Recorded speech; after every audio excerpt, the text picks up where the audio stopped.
નમસ્કાર દર્શક મિત્રો, હું છું રૂપલ વણેચિયા. સંપૂર્ણ ન્યૂઝમાં આપનું સ્વાગત છે. બનાસકાંઠા એલસીબી પોલીસે પાલનપુર એરોમા સર્કલ નજીક એક વરના કારમાંથી બે વ્યક્તિઓ પાસેથી 500ના દરની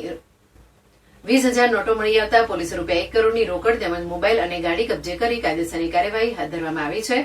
લોકસભાની ચૂંટણીને લઈ બનાસકાંઠા પોલીસ એલર્ટ મોડમાં છે, ત્યારે બનાસકાંઠા એલસીબી પોલીસે બુધવારે રાત્રે પાલનપુર શહેરમાં પેટ્રોલિંગમાં હતા. તે સમયે દરમિયાન વહેલી સવારે પાલનપુર એરોમા સર્કલ પાસે વાહન ચેકિંગ કરી રહ્યા હતા. તે સમયે ડીસા તરફથી પાલનપુર તરફ આવતી એક શંકાસ્પદ વરના કાર નંબર GJ08 BH 9858 ને રોકાવી તપાસ કરતા કારમાં સવાર ચાલક કૃષાનભાઈ કનુભાઈ અગ્રવાલ રહેઠાણ પાલનપુર તાલુકો પાલનપુર અને મુકેશભાઈ લાલાભાઈ સોની રહેઠાણ પાલનપુર તાલુકો પાલનપુરની ગાડીની તલાશી લેતા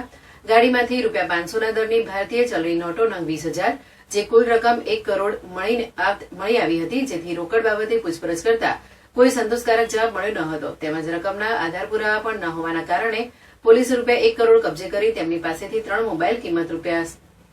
70,000, વરના કાર કિંમત રૂપિયા 6 લાખ મળીને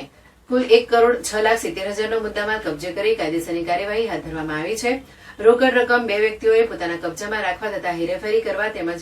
તેના કોઈ આધાર પુરાવા કે ખુલાસા રજૂ કરી ન શકતા તમામ રોકડ રકમ પ્રાથમિક દ્રષ્ટિએ ચોરીનું હોવાનું અથવા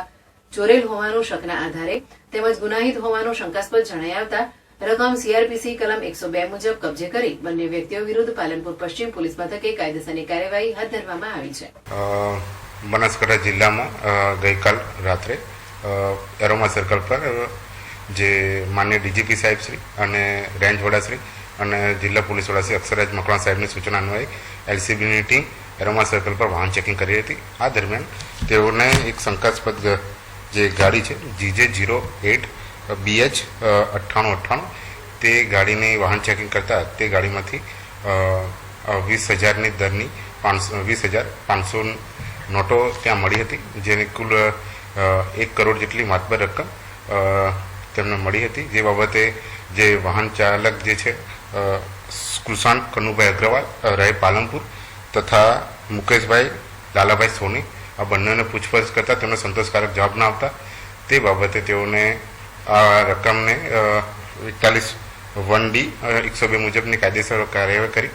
હાલમાં બનાસકાંઠા જિલ્લાના એલસીબી પીઆઈ શ્રી વિજય પ્રજાપતિ અને એસબી રાજકોટ PSI પાલનપુર નાઓએ આ તપાસ કરી રહ્યા છે. જે બાબતે હાલમાં જે વધુ વિગતો છે તે કાયદેસરની કાર્યવાહી કરીને ઇન્કમટેક્સ વિભાગ સાથે સંકલનમાં રહી અને જે બનાસકાંઠા જિલ્લાની FSTની ટીમ છે તેના સંકલનમાં રહી હાલમાં વધુ કાર્યવાહી કરવામાં આવી રહી છે, જેમાં વધુ કાર્યવાહી કરીને પછી આપણે વધુ વિગત પહોંચાડવામાં આવશે.